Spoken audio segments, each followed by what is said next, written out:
Hi friends, welcome to Kruthi's diaries. இன்றைக்கி நம்ம சேனலில் முருங்கைப்பூ பொரியல் செய்ய போகிறோங்க. அது எப்படி செய்யலான்னு பார்ப்போம் வாங்க. முருங்கைப்பூ கிடைக்கிறதே ரொம்ப ரேருங்க. அந்த மாதிரி கிடைச்சதுன்னா இந்த மாதிரி ரெசிபியில் ஒரு தடவை ட்ரை பண்ணி பாருங்கள். நான் ஹாஃப் பவுல் முருங்கைப்பூ எடுத்து வச்சுருக்கேங்க. வார்ம் வாட்டரில் மஞ்சத்தூளும் உப்பும் போட்டு வச்சுருக்கேன்.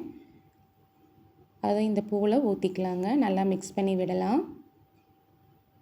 குட்டி குட்டி பூச்சியெல்லாம் இருக்குங்க, அதனால தான் வார்ம் வாட்டர் யூஸ் பண்ணுறேன்.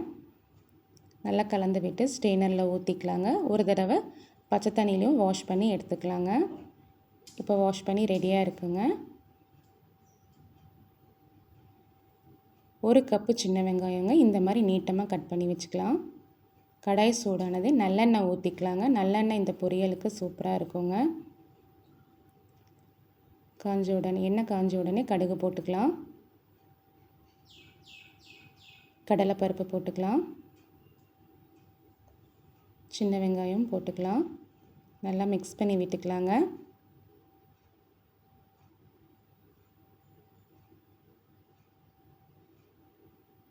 கருவேப்பிலை போட்டுக்கலாம். நல்லா மிக்ஸ் பண்ணிக்கலாங்க. நல்லா வெந்துருச்சு. இப்போ பூ போட்டுக்கலாங்க. மஞ்சத்தூள், அரை ஸ்பூன் குழம்பு மிளகாய் தூள், அரை ஸ்பூன் கரம் மசாலா, தேவையான அளவு உப்புங்க.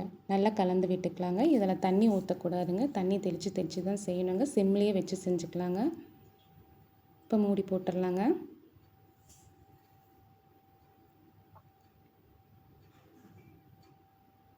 இப்போ 2 நிமிஷம் கழித்து ஓப்பன் பண்ணி பார்ப்போங்க. தண்ணியே விடாமல் இந்தளவுக்கு வெந்திருக்குங்க. இப்போ கொஞ்சம் தண்ணி தெளிச்சிக்கலாம். நல்லா மிக்ஸ் பண்ணி விட்டுக்கலாங்க. இந்த ரெசிபி செய்கிறதுக்கு 10 நிமிஷம் தாங்க ஆகும். இப்போ மூடி போட்டுக்கலாம். இப்போ ஓப்பன் பண்ணலாங்க. நல்லா கிளறி விடலாம்.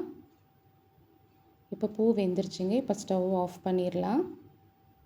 சர்விங் பவுலில் மாற்றிக்கலாங்க. இப்போ பூ ரெடி ஆயிடுச்சுங்க. கண்டிப்பாக இந்த ரெசிபியை ட்ரை பண்ணி பாருங்கள். அவ்வளோ ஹெல்த்தியான ரெசிபிங்க. இந்த வீடியோ உங்களுக்கு பிடிச்சிருந்ததுன்னா லைக் பண்ணுங்கள், ஷேர் பண்ணுங்கள், சப்ஸ்கிரைப் பண்ணுங்கள், சப்போர்ட் பண்ணுங்கள். தேங்க்யூ.